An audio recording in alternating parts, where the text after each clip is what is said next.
Okay, welcome back to the Crazy Courage podcast, where we talk to business owners and entrepreneurs about all their crazy stories, their journey, the ups and downs, all the fun and excitement that they're having, all the stress, all the pressure. But at the end of the day, I think it's a fun ride. Otherwise, they wouldn't do it. Today, we are joined by Erin Patchell, who is the founder of the Positivist Group. Erin, can you please tell us what the Positivist Group does? Yeah, for sure. In short, we help purpose-driven or values-driven businesses make a bigger impact in the world by growing their top line and their bottom line. Nice. Now, Erin, did it always start out that way where it sounds like you're kind of choosy about the kind of clients that you want to work with. We have more of a psychological profile, I would say, for Yeah. client than like we work with all industries, for example, and sectors. Like we work in the government as well. But the psychological profile of the organization or of the leader really is someone who wants to, make a difference either in their like internal community or the external community, however broadly they want to go. And we Nice. help them do that. We help them do that in a lot of different ways. Yeah. Now, okay, I'll kind of put you on the spot here, but do you turn people away if you feel that their vision doesn't align with yours? I think Have you ever that had we to do need that? to narrow down the goal. Usually there's some way that we can help a business. Okay. And most of the businesses that navigate to us naturally, do have something that they want to achieve that's bigger than just like profit for Greed. profit's sake, Right. or, shareholder value, right? Yeah. Yeah. There's something else that they want to achieve. And so we help them figure out what that is sometimes, and then we help them go about how to do that in the most efficient way possible. All right. Perfect. And Mhm. so, what is it that you do for these companies, these corporations, these businesses? What does your team do for them? Yeah. Well, usually we work with businesses that are kind of in two spaces. A lot of the time they are either, they have a big BHAG, a big, hairy, audacious goal Nice. that they're looking to achieve, some kind of, community changing or world changing goal. A lot of the time, that is based on the UN 17 sustainability goals. Sometimes it's not. Sometimes they have no idea what that even is, and that's cool too. Okay. At other times it's very team oriented. So, they say, we do care about stuff. Like we have a purpose driven team, but we're not, for whatever reason, we're experiencing some kind of dysfunction and we can't like get the best out of our team. We feel like we're going in different directions. So then we help, help them detangle that. And that's kind of, Nice. it's sometimes a complex process and sometimes it's actually very simple. So Okay. yeah. And I assume every client that you work with has completely different needs from the next one. A lot of the time that's true. So, we go in, we help them understand what like the actual root cause of some of their issues are. So we look at the current state, we talk to everyone, we do really like a Gemba walk, meaning we go and we literally, get those experiences and those stories and record them. We analyze them, we try to filter them for the highest priorities given the goals that the organization has. And then we start sort of chipping away at it. Nice. And the way we do that is through, different types of interventions. Sometimes it's like employee surveys. Sometimes we realize we need to gather more information really to understand. Or other times it's different systems like leadership development systems. Sometimes it's coaching programs, either one-to-one or group coaching. Sometimes it's different kinds of workshops. So if a team, hasn't had fun together in a long time, sometimes it's about, coming together and just having some fun. Fixing And the that's where culture. the starting point is, All right. Yeah. Nice. Now, okay, Erin, it's not just you, right? You have a team of people. I have a small How many team. people are on your Yeah. team? Yeah. I have, right now we're at about 12. 12? At Wow. 12 individuals in Ontario and Quebec. Nice. Who are working on the team, and they work a lot of the time virtually or in person, depends on the type of intervention we're looking to do. A lot of the time, it's really good to bring virtual teams that are especially distributed. It's really hard to maintain a strong vision if you don't sometimes get together.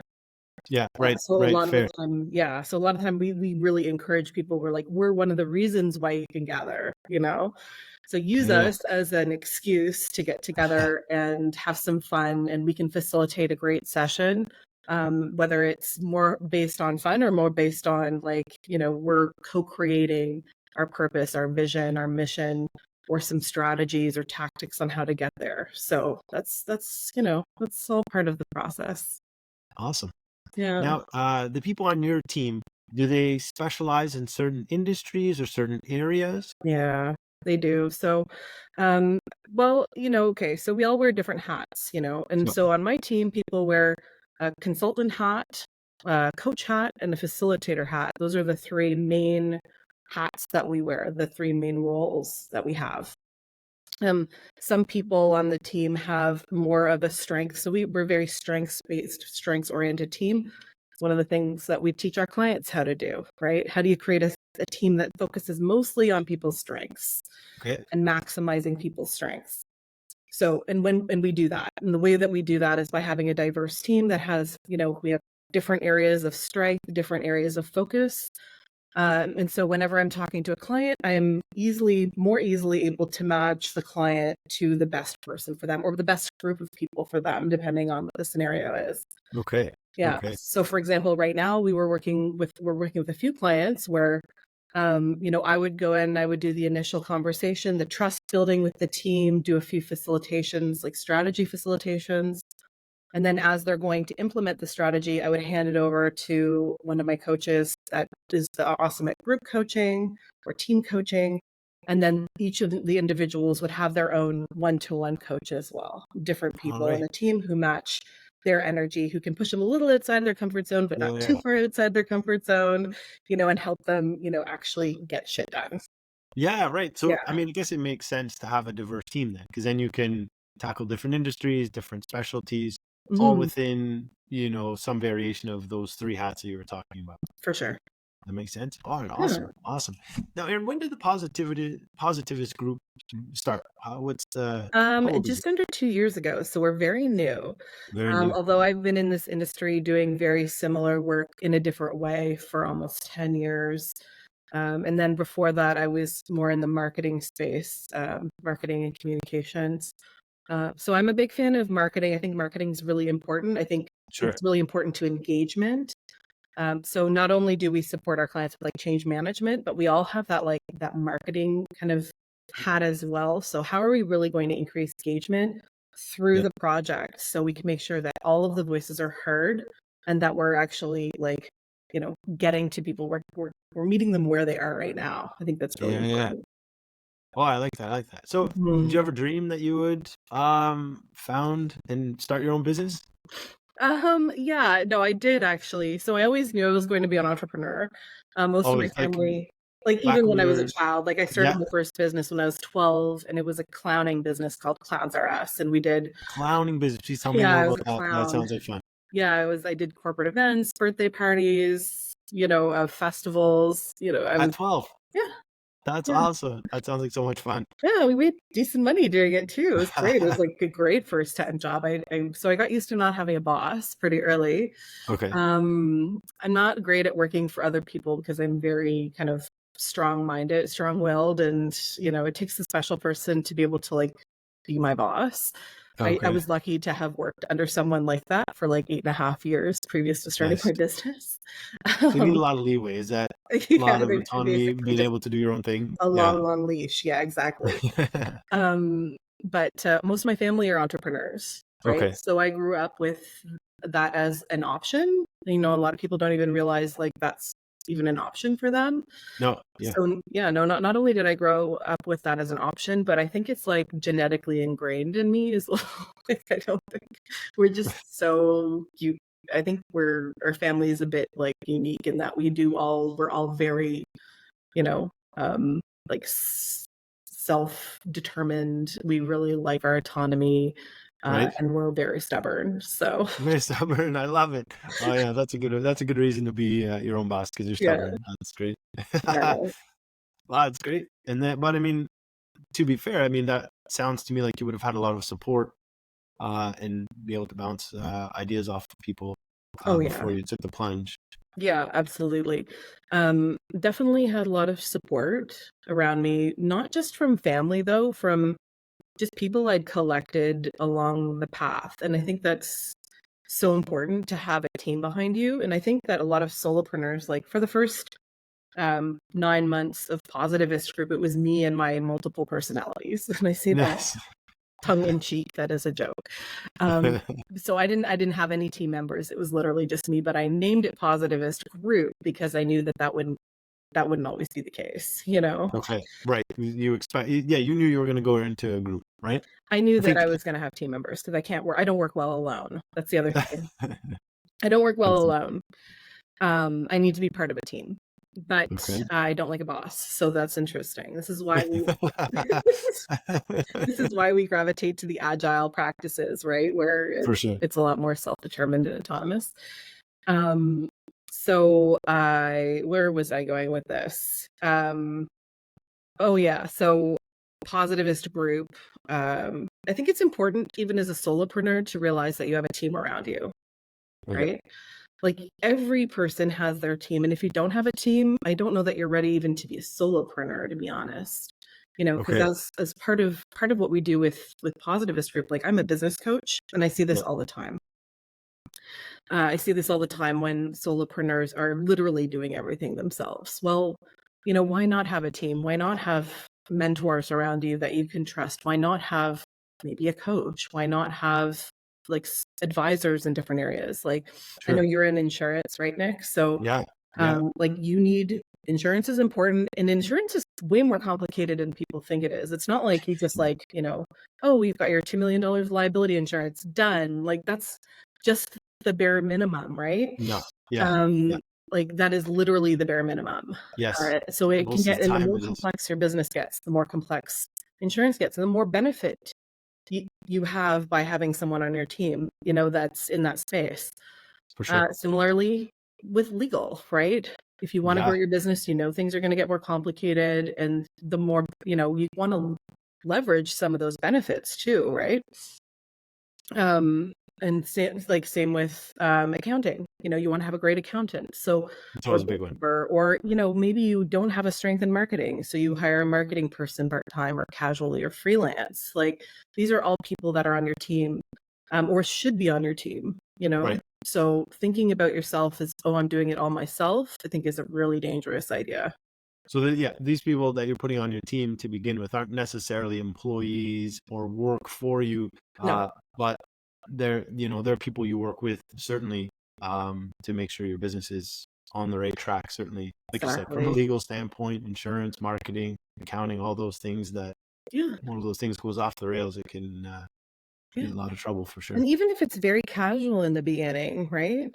It can be super casual, like super high level, and then you building a relationship with someone so that, as you need them more as, because if you have, especially if you have plans for your business and you want to grow your business, and most people do, even though they don't know, maybe how to do it. A lot of these advisors, like if you find the right strategic advisors, the right, trusted advisors, they're going to help you learn how to do that more effectively. Yeah, So yeah. you need people on your team, full Yeah, stop. if nothing else, then to just bounce ideas off Mhm. of other people. I get that. If I get stuck in my head too long, things aren't productive anymore. I really need to be open and vocal and have a sounding board wherever that is for whichever department needs I need to Absolutely. consult on. Yeah, yeah. No, that makes sense. I get that. Um, so the positivist group, where did that name come? I know the group part that's because we always wanted to grow into a team. I know that. But Yeah. positivist, what how did you choose that? Well, okay, so I'm an agilist, right? So that means I Right. believe in empiricism. I'm a big believer in empiricism. The positivists were a group in the early 1900s, a group in Germany, I believe Switzerland, and maybe I don't know. There's a few countries in Eastern Europe that where they kind of played around. And they believe they were empiricists as well. So they believed that, behavior can only be measured after the fact. So we Okay. can only like learn after something's been accomplished, after something's been actioned. We can't like predict the future essentially. So I do believe that as a philosophy, like as an agilist. I mean, I hold it fairly loosely, but that was sort of the starting point for the actual evolution of the idea of positivist being being one of the part of the positivist group, right? Nice. We believe that behaviors can be measured, but they can only be measured after they've been accomplished. Um, and so the other thing is obviously the word positive. You know, I'm 100% an optimist, and I think that it's really important. And it's really hard to be optimistic in the world that we have today. So Yeah, the it word, is. being a positive person is the first thing that people think of when they think positivist, right? And so, even without any other understanding of what the word means, I think it really is compelling to people. Interestingly, we won the Faces Magazine Award, so the Ottawa Awards this last year for Okay. um, we won for Consulting Firm of the Year, Okay. and we won for Startup of the Year. Nice. And Congratulations. I'm willing to bet that the reason why we won was because of the name, because people actually were called to vote, because it's a popularity contest, right? And Sure. we've been in Yes. business at that time. We were in business for like a year and a half. And I'm like, no one knows this from the hole in the ground, like whatever. And then we end up winning this thing, and it's like like I said, I've never won a popularity contest in my life, so I think it's kind of hilarious. But even though it's really hard to say, like try saying positivist 3 times fast. It is tricky. No, People like it, so it's a great name. it's all good. But it's all marketing, right? Like you said, people don't even know you, and they're voting for you, and just off the name. I mean, obviously, that name clearly is working for you. I That's think so. I think fantastic. that's the only thing I can put it down to, because I don't know why else people would vote for an unknown entity. But That's I funny. think we do really good work. But it's certainly Yeah. where people are learning about us right now. Right. Right. That's great. Mhm. Now look, not to go too far off the rails, but this Positivist Group from Eastern Europe, are they still around? Is this still Oh a no, they thing? imploded like a million years ago. Oh, really? Yeah, they were a lot of philosophical groups like them kind of implode eventually because they get Okay. so rigid on their belief systems that their belief systems kind of like they just they just erode. They just cut off their feet, to Right. spite cut off their nose to spite their face, kind of Right. thing. Right. That kind of So thing. yeah, Yeah. no, Yeah. they're certainly not functional for many, many decades, No. but Okay. But still interesting as a point of inspiration. well, of course, yeah. The ideas remain. That's always good. Yeah. Yeah. And so, okay, so you were an entrepreneur, then you went to the corporate world, and then you're an entrepreneur again. So did you go to the corporate world just to get some experience, just to figure out what it was you wanted to do? Oh yeah, I had no idea what I wanted to do. Like I had kids very young, so Okay. I was 20 when I was pregnant with my first kid, James, and I had him when I was 21. And by the time I was 25, I had 3 kids, James, Julia, and Josie, who are now Nice. 19, 17, and 15. So, I was a mom and I was just doing freelance work or, working on the side. I had an award-winning mom blog because I'm also a writer. Nice. And I just didn't know what I wanted to be when I grew up at all. Like, I wouldn't even call it really entrepreneurial. I was freelancing, so I was self-employed, right? Sure. I mean, I mean, it is entrepreneurial. I mean, It you're working is for in a yourself. way. I wasn't taking any great risks by doing what I was doing Okay. though, right? So one of the things about being an entrepreneur that I think is a little bit different from being, self-employed or even a business owner is the level of risk that you're willing to take. Okay. A lot of the time entrepreneurs, they're looking for financing, right? Right. You're not just like sometimes they're bootstrapping it, that's for sure, if it's an innovative product. But there's usually an element of risk either in the innovation or in the financing required. So that's Sure. where I kind of differentiate entrepreneurial from like kind of business ownership. Like owning a franchise to me wouldn't necessarily be entrepreneurial, you know? No, no, I no. Entrepreneurial to me is more you're building something from scratch. would be Yeah, our way, exactly. Yeah, as so you're opposed, doing yes, no something that's in franchise is it, you're buying into an existing model. You're part of that corporation, that's already, you're buying a piece of an existing corporation. I would say that's, yeah, no, I wouldn't give that entrepreneurial. It's a business ownership, certainly, and I'm not discounting it because that's probably as difficult as anything else, but it's just totally. different. Yeah, it's very hard. It's all hard, right? It's not easy to be self-employed. It's not easy to be an No, entrepreneur, but I think the level of risk is slightly different. So I wasn't like I right. was, self-employed through most of my 20s. Started working at my corporate job in my 30s, my early 30s, and then now I'm 40 and doing my own thing again. And actually, not just Positivist Group now, but Positivist Group is funding a project called the Train to Help Project. And Yes. that one, yes. And that one is its technology product. So we've started at Invest Ottawa just this past week in their ignition cohort, and we're learning how to be tech founders, apparently. Wow. Nice. Now, train to help. Now, I'm gonna say, I was reading the article in Ottawa Business Journal. I think it was just last week, Yeah. and it's very interesting. I feel I was reading about it, and I have to admit, it's not something that touches me personally. So, but I feel that it's something that's long overdue for the people who are affected Mhm. by that sort of thing. Can you please elaborate on what it is that Train to Help is and aims to do? Yeah, for sure. So we are aiming to build more inclusive customer service environments in brick and mortar, so in like real world, the physical world, in those Yeah. businesses, through the power primarily of customer service. So we have the training, the actual training, it's trained to help. So we have the training, which is an online learning platform. It's being custom built for this project. Okay. So the idea is for it to become, increasingly more engaging over time. We're just working on our demo right now, like our minimum viable product for our Okay. pilot in August, starting in August. So the training, is going to be done by employees and employers in brick and mortar businesses like restaurants, retailers, professional services, you know, those sorts of Yeah. businesses. And they're going to learn how to build more inclusive environments, how to serve people with disabilities, and to make sure that they're maintaining that AODA customer service standard that exists. Right. They're legally required to do as well. So that's the training, and then the businesses. There's a business recognition platform as well. So the businesses that are part of this project that have decided they want to promote themselves as inclusive businesses, and they want to be found by people with disabilities.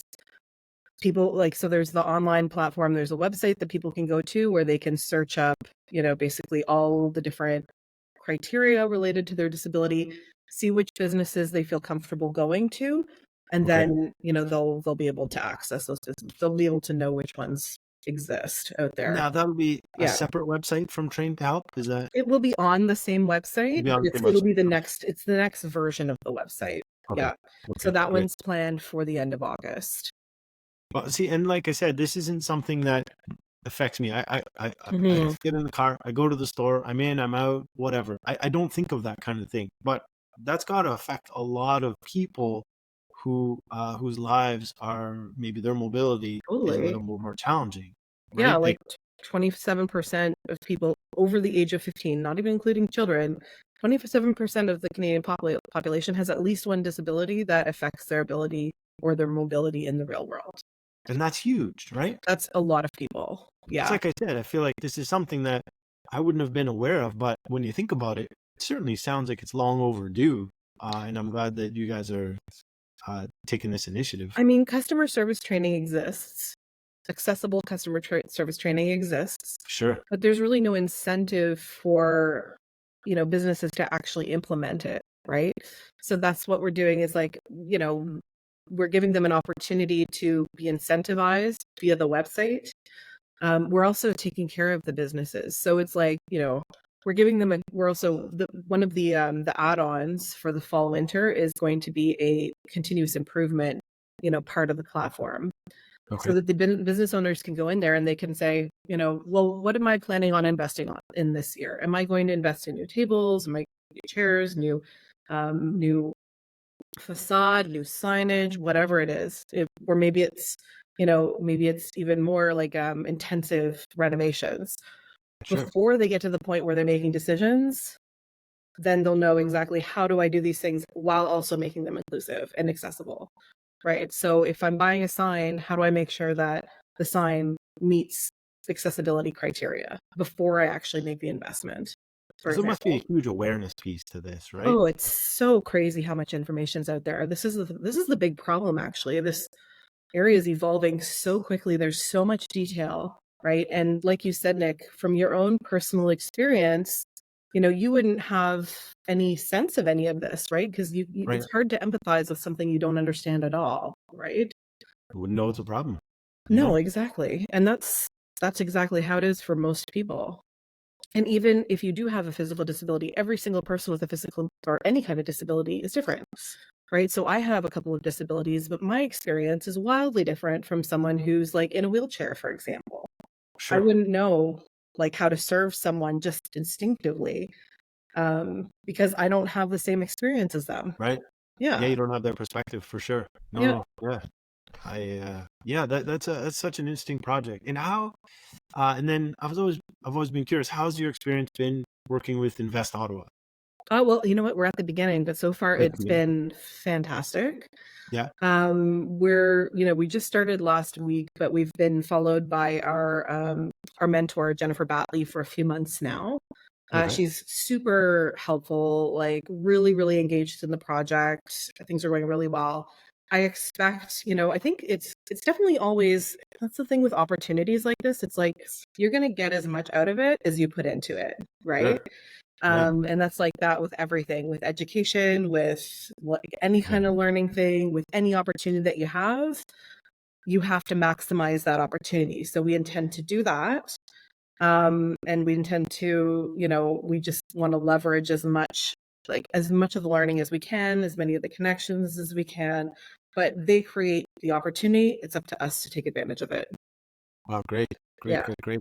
And are there, I don't know, are there grants available for anything like this?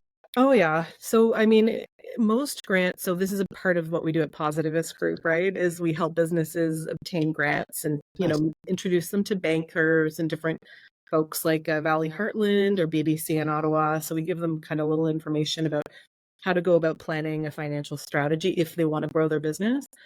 So grants, yes. In the stage that we're at right now, not so much. Okay. Once we have an MVP, and we have some private financing secured. So we're financing, my husband and I are financing a lot of this ourselves and Okay. through Positivist Group, so that we're fine there. But a lot of the grants that are out there in terms of the technology grants do require you to put something in it as well, you know. Okay. Okay.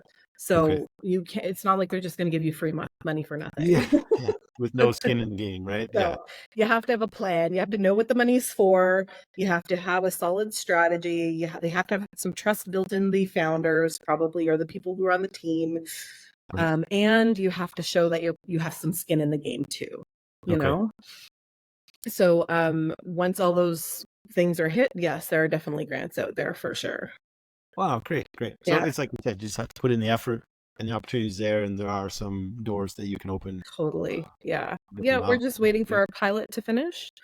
So we can incorporate the feedback into our initial product, and then yeah, grants are on the table for sure. Nice. Now, Mm. because this was a tech product, is that what made you decide to approach Invest Ottawa?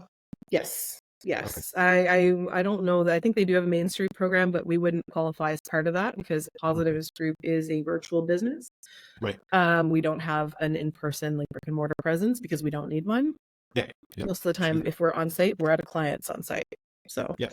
Yeah. Makes sense. So Makes sense. we wouldn't qualify for any other, I don't believe any other programs. And someone correct me if I'm wrong, please, so we can take advantage of other programs. um, now, okay. So, what made you decide to take the leap from the corporate world to positive? Like, were you working Yeah. in a job and you thought now's the time, or I have this great idea? What led to it? Yes.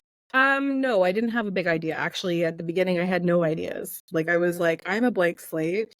I was so focused on my job. Okay. I Okay. loved my job that I had before. I was leading the people and culture solutions line of business, nationally, so across the country. It was awesome. I had an amazing team that I could Yeah. trust and that were like lovely people. They worked so well together. Like, I can't say anything bad about my experience doing that, but what I will say is like we had as a family a life-changing experience before that where my son, when he was 16, back in it was 2022 or 2021. Now I can't remember. He was diagnosed with cancer, with Hodgkin's Oh, now. lymphoma at 16 years old. Wow. So that changes the way that you see things in the Yeah. world, you Sure. know? Pretty quickly. Yes. And so I really wanted to double down on serving the greatest good. And so Okay. that's what so I started I think my vision for myself started to change. And not that, my previous employer isn't doing work for the greatest good. Like, I think that they're doing amazing work for amazing organizations and they're still doing great work. Yeah, and it Um, sounded like you were pretty happy there. So it certainly wasn't a matter of, look, I'm unhappy, I need to, but there was a calling, clearly. There was a calling. I just felt it was time. We'd been together for so long. Also, I felt like, if because I had been there for so long, I'd literally been there since like I was like the second employee that he hired, basically. Okay. So because I had been there for so long, um, I felt like there was I was kind of like the duct tape of the organization in a lot of ways. Like, I was holding a lot of things together. Okay. Um, but what happens when you remove that is the gaps become obvious and then they can actually fix it. So I felt Oh, like I well. was a bit of a roadblock in scaling the business, to be honest, because I'm, Okay. as a person, am not scalable. One person Yep. is not scalable. No, no, no. So not only did I feel like it was probably a good time for me, but Okay. I thought it was actually a good time for the business as well, for the business that I was working with. Like, strategically, my strategic exit allowed them to, create a more scalable solution. Okay. Yeah. Okay. But you said you didn't have any ideas, like, so you're like, look, I know I have to go, but I don't know where I'm going. Is that I had no idea what I was gonna awesome? do, honestly. Like, I had no idea. I was like, I just emptied myself, that those first several months. I wanted to be an empty cup that could Okay. be refilled. Um, Okay, so you did, there was a method to the madness. oh, I mean, sure. I always have a method to the madness. So I'm not just wandering aimlessly. I intentionally emptied my cup so I could see what was going to fill it, Oh, and I could interesting. be just open to whatever was going to fill it at that time. I love Um, that you had that presence of mind to know that you needed to just start from zero, not start something on the side while you're still busy doing your job, not mm, thinking, okay, I'm leaving my job, I'm starting tomorrow this new project. Just that you had the presence of mind to just take a pause, empty the cup, and mhm, then do some introspection mhm. of some sort, clearly. Oh, for sure. Yeah. I was, yeah. And then my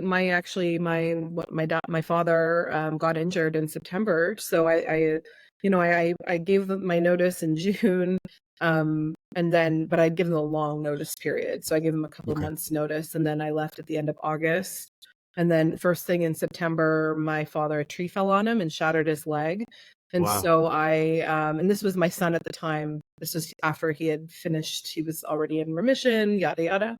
So Okay. that he was good. He was back at school that fall, back in hockey, everything. Nice. Um, but my my dad's leg was shattered, so he had to be airlifted to the hospital. They had put a ton of pins in his legs, yada yada. Eventually, had to have his knee replaced a couple months later. So interestingly, like, I wouldn't have been able to support him at all had I been still with Still my working. job. Like, it just wouldn't Right. have been possible because that wasn't just a job that I had, it was a calling. Like, it was my baby, right? So I didn't work 40 hours a week, believe me. Oh, okay, okay. Um, Yeah. but it left me open to be able to support him for several months, while I was also trying to figure out what the heck I wanted to be when I grew up and what was Okay. positivist fruit. I had the name in my head, but I didn't know what it was going to be yet. So You you know, had the name. Yeah. like long before you had the formal idea of what that was going to represent. Yeah, Wow. totally. Yeah, I knew And, that I wanted to it had to be around my philosophy of life, okay. which Yeah. is about, measuring results. It's about, being purpose driven, being values driven. I knew it was going to be something around that. I just didn't know what that was yet. Now, how far back does that philosophy go? When did you develop that? Um, Not very long, actually. I mean, no, not very long. Like, I feel like not intentionally. So, growing up, like, you have kids. Well, I had kids. I was kind of like bumping into walls through life. Like, I didn't really know what I wanted to be when I grew up. I didn't have a good sense of myself, like, especially when you're a young mom. I think I just sort of threw all my energy into that, a lot of my Yeah. energy into that, anyways. And then I, just sort of floundered. And then I met, my previous employer. And that's when I started, really thinking about like, what do I want? And that was a very like difficult process. I was surrounded by coaches. At one point I had 3 coaches. I Okay. had like a leadership coach, a sales coach, and a mentor coach because I had started my coach training at that point. Right. But I still had no idea if I was going to do anything with it. Like, I'm like, I think I took my coach training because I wanted to be a better manager, not because I wanted Oh, to be a okay. coach, you know? Um, like, so I just, didn't really get it. I didn't really know. And I'm still figuring it out, to be Sure. honest. Like, and I don't think that's a bad thing. Like, I think it's okay to just be like, I don't know. Like, I'm open to ideas, and I'm open to being massaged, and I'm open to being like managed, and it'll figure itself out. For sure. And Yeah. I think, that goes back to what you were talking about, the original positivist group, the positivists, I guess, from Eastern Europe. If you're not open to change and you're stuck in your ideas, Hmm. take a hard line, you're going to find out that as the world changes, that may not fit anymore. Yeah, you can't be so prescriptive with your life, Right. and I learned many times over the years, as soon as I planned something, like when I was 11, I was going to be a veterinarian, Nice. I was So going you to love be a puppies and veterinarian. animals, right?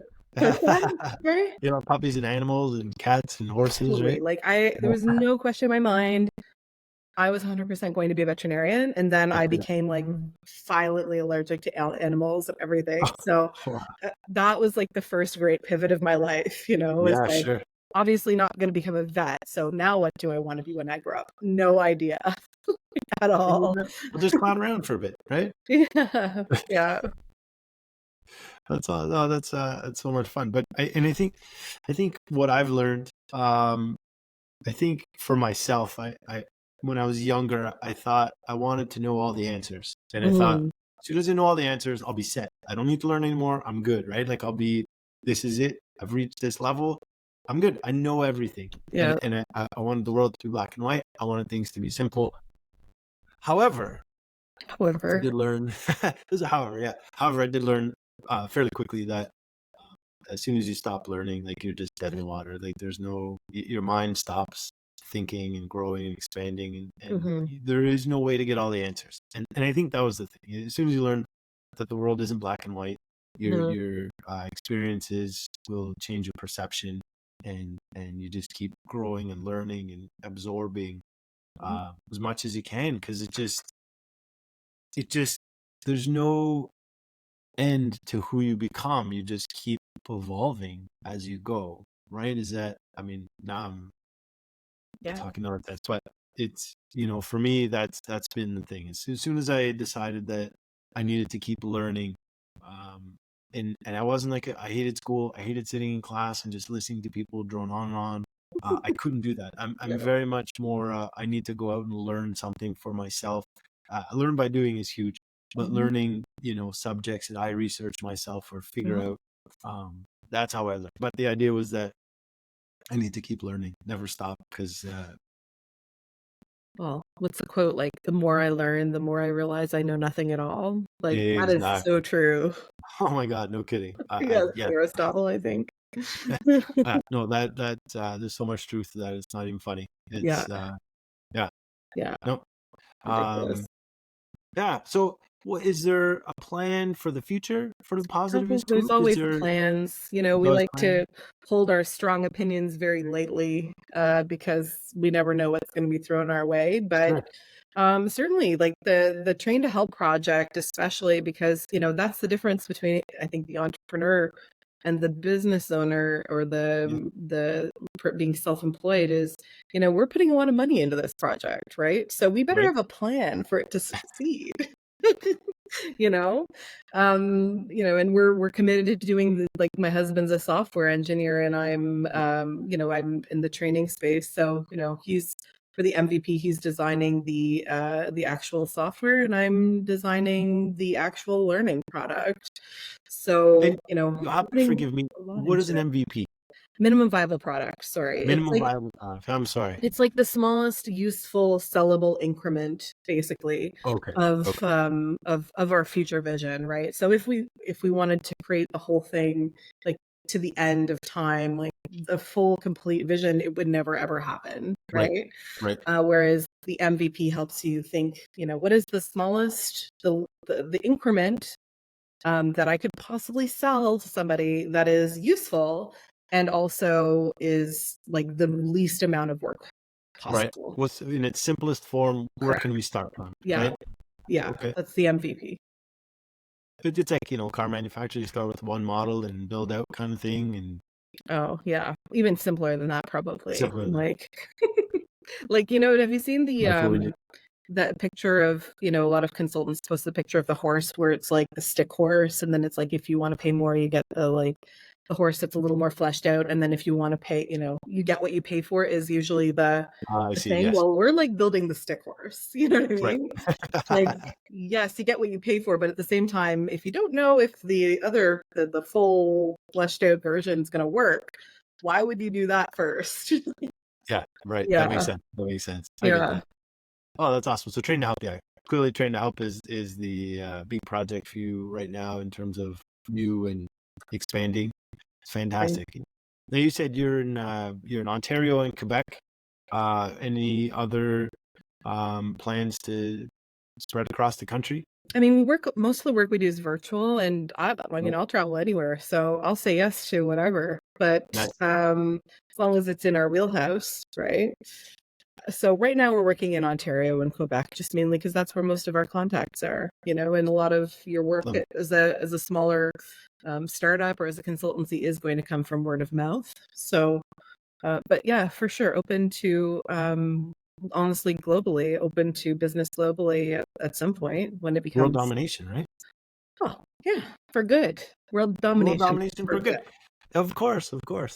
I love it. I love it. And I think in our previous conversations, you were talking about failing upwards.